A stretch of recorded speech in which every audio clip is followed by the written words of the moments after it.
ጆን ዳንኤል ወይስ አዶናይ? ይህ መረጃ ሌሎች እንዲደርስ ሼር ማድረጋችሁ እንዳትረሱ። አዲስ ሆናችሁ ደግሞ ፎሎ አድርጉ። እንግዲህ እንደምናስታውሰው ጆን ዳንኤል ከታሰረ ከ1 ዓመት በላይ ሆኖታል። ከመታሰሩ በፊት ግን ከጃኒ ጋር ግንኙነት እንደነበራቸው ሲጠየቁ ወንድምና እህት ነን ብለው ነበረ። ነገር ግን ከታሰረ በኋላ አንዳንድ ቪዲዮዎች ወጥተው ግንኙነታቸው እንዳልነበረ ራሷ ጃኒም ተናገራለች። አሁን ላይ ጃኒ ከአዶናይ ጋር እየታየች ነው።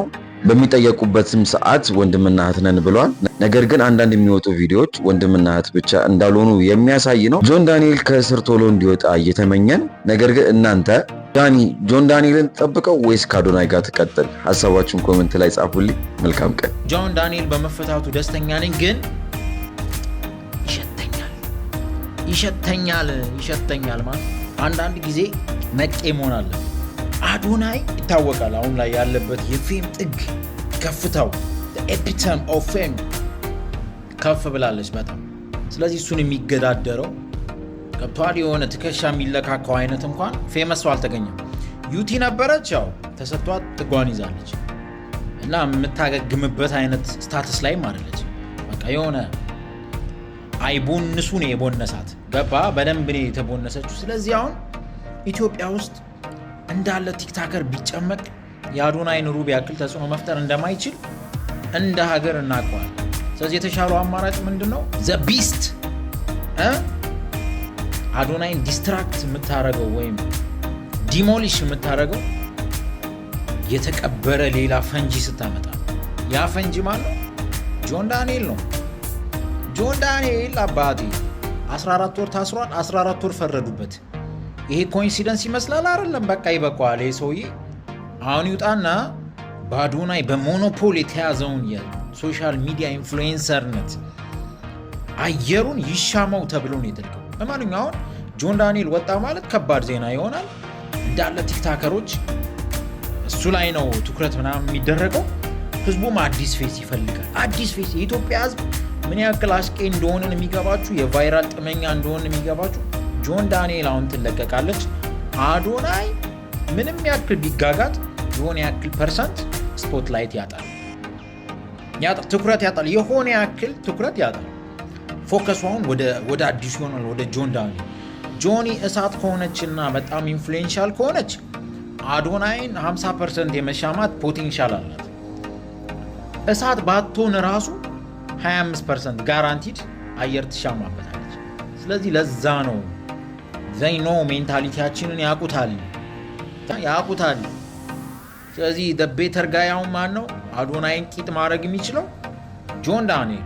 ስለዚህ ዋይ ጆን ዳንኤል እኔ ህግ ብዙ አላቅም፣ ህዝብ አርጠቅሼ በዚህ ልል አልችልም። ኢሚዲየት ሪሊዝ ነው የሚመስለው። ጀለስ ይፈታ ገባ አይደል? ይሄ ግራ ቀኙ ታይቶ 2 ሳምንት ተሰጥቶት ድጋሚ ለቀጠሮ ተይዞ ፍርድ ቤት ቀረበ የሚል ዜና እኮ አልሰማንም። ተፈታ፣ ሰበር ዜና ነው። እንዲሆን ነው የፈለጉት እነሱ። ጆን ዳንኤል ሊፈታ ነው ምናምን ተብሎ ቢሆን የሆነ ተፈታ ገባ ባንዴ። ከዛ ደግሞ አዶናይ ቪዲዮ ሪፖርት መደረግ ጀምሮ ቪዲዮ እየወረደበት ከቲክታክ ላይ ኮፒ ሊንክ ሼር አድርጉልኝ የሚልበት ታይም ላይ ጆን ዳንኤል ተፈታ። ስለዚህ እዚህ ጋር 2 ምት ነው የተመታቸው አዶናይ ማለት ነው። አንደኛ አካውንቷ ተመቷል፣ ሁለተኛ አየሯን የሚሻማት ከባድ ኢንፍሉዌንሰር እየመጣባት። ስለዚህ አሁን ከቻላችሁ አዶናይ እና ጃን አንድ ላይ ኮላባ አድርጉ። ለ2000 የሚጠቅምሻል ኮላባ። ካልሆነ ግን ማለት ነው አዶናይ ትንሽ የምትመችበት ታይም ደርሷል ማለት ነው። ስግጥፍ ምስን ቶሎ ዞር አርጊና የሆነ ያክል ነፋ አርጊና እንግዲህ የምትቀይሽም ከሆነ ቅያስሽን አስተካኪ። የምትቀይሽ አይመስለኝም፣ ምክንያቱም አንቺ ሰልፍ አክቹዋላይዜሽን ላይ የደረስክ ሰው ነው። ገብቷል? ከፍተኛው የኒድ ሃይራርኪ ላይ ያለ ሰው በንብረት ምናምን አይደለም የአዶናይ ስኬት የሚለካው ከዚህ በኋላ ሰልፍ አክቹዋላይዜሽን። ልጁ the best version of himself በማውጣት ላይ ያለ ሰው ስለሆነ በገንዘብ በፌም አደልሎም አሸውሎም፣ ግን ስቲል ገብቷል። እኔ አሪፍ ነው ጆን ዳንኤል በመፈታቱ ደስተኛ ነኝ፣ ግን ይሸተኛል ማለት። እሺ ጆን ዳንኤል ሊፈታ ነው፣ ደስ ይላል በጣም ነው ደስ ያለኝ ማርያምን። ግን ደግሞ ኮሜንቶች እያስጠሉ ነው በጣም የሚጻፉ ኮሜንቶች በእንደዚህ አይነት ቪዲዮዎች። አዶናይ ሊረሳ ነው። ለምንድን ነው አዶናይ የምንረሳው? እስኪ ለምን ጆን ዳንኤል ተፈታና በቃ አዶናይ ይወርዳልኝ ጆን ዳንኤል ከፍ ይላል አይባልም። እንደዚህ መቤቴን ጥሩ አይደለም። ጭንቅላታችን የወረደ ይሁን አስተሳሰባችን የወረደ የበከተ አስተሳሰብ እናቴ ደግሞ እንንቃ በቃ እንብሰል፣ ሁላችንም እንብሰል። ምን አይነት አስተሳሰብ ነው ጆን ዳንኤል እና አዶናይን እናገናኛቸው? እንዲሁም ሁለቱ ተጣምሮ ጥሩ ስራ እንዲሰሩ ማበረታታት ነው ያለብን ሁላችንም። ገባችሁ? ታዳጊዎች እንዲያበረታቱኛ ነኝ ማለት ነው። እና ጆይ ዌልካም ብራዘሪ፣ እንኳን ተፈታሽ፣ ደስ ብሎናል ያራዳ ልጅ። እና እንደዛ የሚባል ታሪክ የለም። ሁለቶችም አንድ ናቸው። አንድ ላይ ሆኖ ጥሩ ስራ እንዲሰሩ ማበረታታት ነው ያለብን። ፋሚሊዎች ተተኪዎቹን የሚያበረታቱን ምችት ይበላችሁ። ጭንቅላታቸው የወረደ ሰዎች እንደዛ አይነት ኮሜንት ብትኮምቱ ገደል ግቡ። ጆን ዳንኤል መፈታቱ ሰምተሻል፣ ግን ቲክቶክ ላይ ጦርነት እየተጀመረ መሆኑን አልሰማህም? ወንድም ስማ፣ የጆኒ ፋሚሊ እየሄዳሉ ነው ያረጋግጥ ስለነበረ ቆይት እናመሰግናለን።